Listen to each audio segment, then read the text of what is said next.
Hello दोस्तों, मेरा नाम युवराज सोनी है और आपके अपने यूट्यूब चैनल कॉमर्स स्टडीड में मैं आपका स्वागत करता हूं। आज हम मटेरियल कंट्रोल एंड वैल्यूएशन में एक न्यू मेथड के बारे में जानेंगे जिसका नाम है एवरेज प्राइस मेथड। तो आइए जानते हैं कि ये एवरेज प्राइस मेथड आखिर है क्या। जैसा कि स्क्रीन पर लिखा गया है, इस मेथड में प्राइस को एवरेज कर लिया जाता है, अर्थात इशू करने के डेट तक जो माल रिसीव्ड हो चुका है उसके प्राइस को ही एवरेज करके मटेरियल को इशू किया जाता है। सीधा से कहने का मतलब है कि जिस डेट तक हमको माल इशू किया गया था उस डेट तक जो रिसीव्ड हो चुका है उसके प्राइस को ही एवरेज कर लेना है, और एवरेज करने पर जो हमको रेट हमको आएगा उसे ही इशू कर देना है। अगर अंत में प्रोडक्ट बराबर नहीं आता है तो उससे प्रॉफिट एंड लॉस से बैलेंस किया जाता है। तो आइए दोस्तों, अब इस मेथड को हम लोग क्वेश्चन की सहायता से और डिटेल में जानेंगे कि किस प्रकार इस मेथड का इम्प्लीमेंट किया जाता है। तो क्वेश्चन नंबर 27 ये रहा आपके स्क्रीन पर। क्वेश्चन नंबर 27 क्या कर रहा है? Prepare store ledger account from the following details of receipt and issues of material, the basis of valuation of issues is simple average price. अब देखिए रिसिप्ट किस किस डेट को किया गया था। पहला मेरा रिसिप्ट था 4 दिसंबर को 200 क्वांटिटी का और रेट था मेरा 10 रुपीज पर यूनिट। उसके बाद अगला मेरा रिसिप्ट है 18 दिसंबर को 300 यूनिट्स का और इसका रेट था 12 पर यूनिट। और अगला रिसिप्ट है मेरा 22 दिसंबर को 100 यूनिट्स का और रेट है 16 पर यूनिट का। अब इशूड किस किस डेट को किया गया था? तो पहला मेरा इशूड किया गया था 6 दिसंबर को 100 यूनिट्स का। फिर उसके बाद मेरा इशूड किया गया था 20 दिसंबर को मेरा 200 यूनिट का, और लास्ट मेरा इशूड किया गया था 25 दिसंबर को 300 यूनिट्स का। तो आइए दोस्तों, अब इस मेथड के माध्यम से हम लोग स्टोर लेजर को क्रिएट करते हैं। तो चलिए हम लोग अब एवरेज प्राइस मेथड के माध्यम से स्टोर लेजर क्रिएट करते हैं। तो दोस्तों, स्टोर लेजर का फॉर्मेट तो हम लोग तो पहले से जानते ही है कि स्टोर लेजर का फॉर्मेट किस प्रकार बनाया जाता है। तो आइए हम लोग डायरेक्ट अब क्वेश्चन बनाना स्टार्ट करते हैं। तो पहले हमको इशूड किया गया था 6 दिसंबर को 100 यूनिट्स। पहले हमको 6 दिसंबर को 100 यूनिट्स और रेट था इसका 100 यूनिट्स। तो हम लोग ने डेट वाले कॉलम में दिसंबर 6 लिख दिया।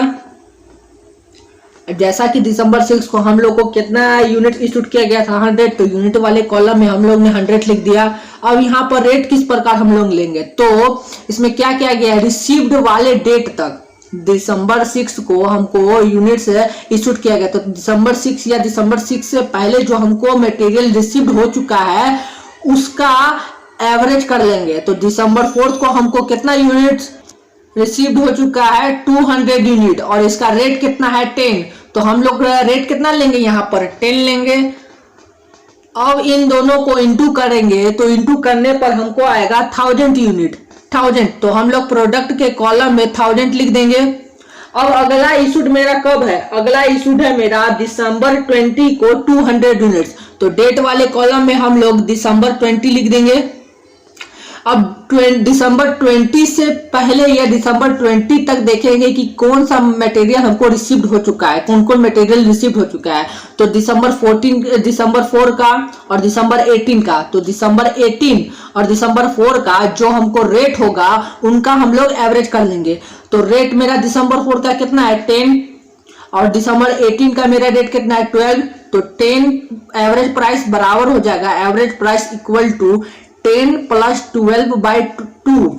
तो मेरा हो जाएगा 22/2। तो मेरा एवरेज रेट प्राइस कितना हो जाएगा 11। तो हम लोग रेट तो 11 लेंगे लेकिन यूनिट किस प्रकार लेंगे? तो देखिए दिसंबर 4 को हम लोग ने 200 यूनिट हम लोग को रिसीव हुआ था, लेकिन हम लोग ने यहाँ कितना किया 100 यूनिट इशूड किए थे। तो यहाँ पर हम लोग का 100 यूनिट्स अभी बाकी है। तो पहले तो हम लोग यहाँ 100 यूनिट्स लेंगे। तो यूनिट वाले कॉलम में हम लोग ने 100 यूनिट्स ले लिया। अब रेट तो हम लोग ने जैसे निकाल लिए हम लोग average price equal to 10 plus 12/2। तो हम लोग का एवरेज प्राइस कितना आ गया था 11। तो रेट वाले कॉलम में हम लोग ने 11 लिख दिया। अब इन दोनों को इंटू किए तो इंटू करने पर हमको आ गया 1100। तो प्रोडक्ट वाले कॉलम में हम लोग ने 1100 लिख दिया। अब जैसा कि हम लोग को 200 यूनिट इशूड किया गया था, तो 100 यूनिट तो हम लोग ने इशूड कर दिया, तो मेरा बचा हुआ यूनिट्स कितना हो गया 100 यूनिट। तो पहले तो डेट के कॉलम में हम लोग ने यहाँ दिसंबर 20 लिख दिया और यूनिट वाले कॉलम में हम लोग ने 100 लिख दिया। अब कैसे लिखा तो आइए देखते हैं। तो देखिए यहाँ पर दोस्तों 200 यूनिट दिसंबर 4 को 200 यूनिट रिसीव किया गया था, दिसंबर 18 को 300 यूनिट रिसीव किया गया था, जिसमें से हम लोग ने दिसंबर 4 का जो हमको रिसीव्ड यूनिट था 200 यूनिट रिसीव्ड किया था, जिसमें से हम लोग ने यहाँ पर 100 यूनिट तो ले लिया था, तो मेरा बचा हुआ यूनिट था 100, तो वो भी मैंने ले लिया। चूंकि हमको मैं दिसंबर 20 को 200 यूनिट इशूड किया गया था, तो 100 यूनिट तो हम यहाँ ले लिए, तो अब ये 100 यूनिट्स तो ले लिए, तो यहाँ पे हमको 300 यूनिट्स हमको रिसीव हुआ था, तो यहाँ पे हम इजीली 100 यूनिट्स इशूड कर सकते हैं। तो अब रेट किस प्रकार लेंगे, तो रेट वही 11th लेंगे, तो रेट वाले कॉलम में हम लोग ने 11 लिख दिया। अब इन दोनों का प्रोडक्ट किए तो प्रोडक्ट करने पर हमको सेम आएगा 1100, तो प्रोडक्ट वाले कॉलम में हम लोग ने 1100 लिख दिया। अब अगला इशूड है हमको दिसंबर 25 को 300 यूनिट, तो डेट वाले कॉलम में हम लोग ने यहाँ दिसंबर 25 लिख दिया। अब देखिए यहाँ पर हमको 300 यूनिट इशूड किया गया था, लेकिन यहाँ पर अभी हम लोग का 200 यूनिट बैलेंस बाकी है। कैसे बाकी है, जैसा कि हमको यहाँ पे 300 यूनिट रिसीव्ड किया गया था, जिसमें से हम लोग ने 100 यूनिट को तो इशूड कर दिया, तो मेरा बैलेंस बचा हुआ यूनिट कितना होगा 200 यूनिट। तो यूनिट वाले कॉलम में हम लोग ने यहाँ पे 200 लिख दिया। अब यहाँ पर रेट किस प्रकार लेंगे, तो देखिए यहाँ पर दिसंबर 25 है, तो 25 या 25 से पहले, तो 25 से पहले मेरा क्या दिसंबर 2020 22 आ रहा है, दिसंबर 22 आ रहा है। तो देखेंगे यहाँ पर मेरा दिसंबर 18 को मेरा कितना था 12 और दिसंबर 22 को 16, तो इनका एवरेज प्राइस करेंगे तो 12 प्लस 16 बाई 2 करेंगे तो मेरा आ जाएगा एवरेज प्राइस 14। तो रेट वाले कॉलम में हम लोग ने 14 लिख दिया। अब इन दोनों का प्रोडक्ट किए तो प्रोडक्ट करने पर हमको आया 2800, तो प्रोडक्ट वाले कॉलम में हम लोग ने 2800 लिख दिया। अब जैसा कि इशूड हमको किया गया था 300 यूनिट्स, तो 200 यूनिट्स तो हम लोग ने ले लिया, तो मेरा बचा हुआ यूनिट्स कितना है 100 यूनिट्स। तो अब हम लोग 100 यूनिट्स लिखेंगे, तो पहले तो हम लोग डेट वाले कॉलम में दिसंबर 25 लिखेंगे, तो डेट वाले कॉलम में हम लोग ने दिसंबर 25 लिख दिया। अब यूनिट्स कितना मेरा बाकी 100 यूनिट्स, तो 100 यूनिट्स हम लोग ने यूनिट वाले कॉलम में लिख दिया। अब ये 100 यूनिट्स हम लोग किस प्रकार लेंगे, तो यहाँ देखिए दिसंबर 22 को हम लोग को मटेरियल कितना रिसीव किया गया था 100, तो हम लोग ने यहाँ दिसंबर 25 को 100 यूनिट्स लिख दिया। अब रेट किस प्रकार लेंगे, तो रेट अब मेरा वही रहेगा 14, तो रेट वाले कॉलम में हम लोग ने 14 लिख दिया। अब इन दोनों का प्रोडक्ट किया तो प्रोडक्ट करने पर हमको आएगा, तो इन दोनों का प्रोडक्ट करने पर हमको आएगा 1400, तो प्रोडक्ट वाले कॉलम में हम लोग ने 1400 लिख दिया।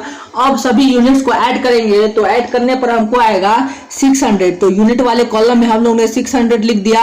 अब इन सभी प्रोडक्ट को ऐड करेंगे तो ऐड करने पर हमको आएगा 7400, तो प्रोडक्ट वाले कॉलम में हम लोग ने 7400 लिख दिया।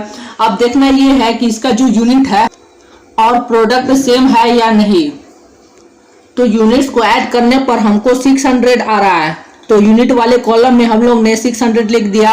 अब रेट वाले कॉलम में देखेंगे कि रेट वाले कॉलम में अब देखेंगे प्रोडक्ट वाले कॉलम में कि हम लोग को ऐड करने पर 7400 आ रहा है कि नहीं आ रहा है, तो यहाँ पर ऐड करने पर हमको 7400 आ नहीं रहा है, तो इसको लाने के लिए हमको क्या करना होगा पीएल से बैलेंस करना होगा। तो यहाँ पर हम लोग डेट वाले कॉलम में पीएल लिख करके बैलेंस करेंगे, तो पीएल बैलेंस कर देंगे मेरा कितना हो जाएगा, तो डेट वाले कॉलम में हम लोग ने पीएल बैलेंस लिख दिया। यूनिट को हम लोग नील कर देंगे, रेट को नील कर देंगे, कितना हमको बैलेंस गिर रहा है 200, तो यहाँ पर प्रोडक्ट वाले कॉलम में हम लोग ने 200 लिख दिया, तो मेरा बैलेंस अमाउंट कितना हो गया 200।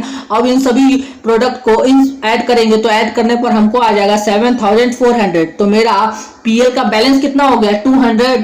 तो इस प्रकार मेरा क्वेश्चन नंबर 27 भी बन गया दोस्तों, जो कि हमको स्टोर लेजर क्रिएट करना था।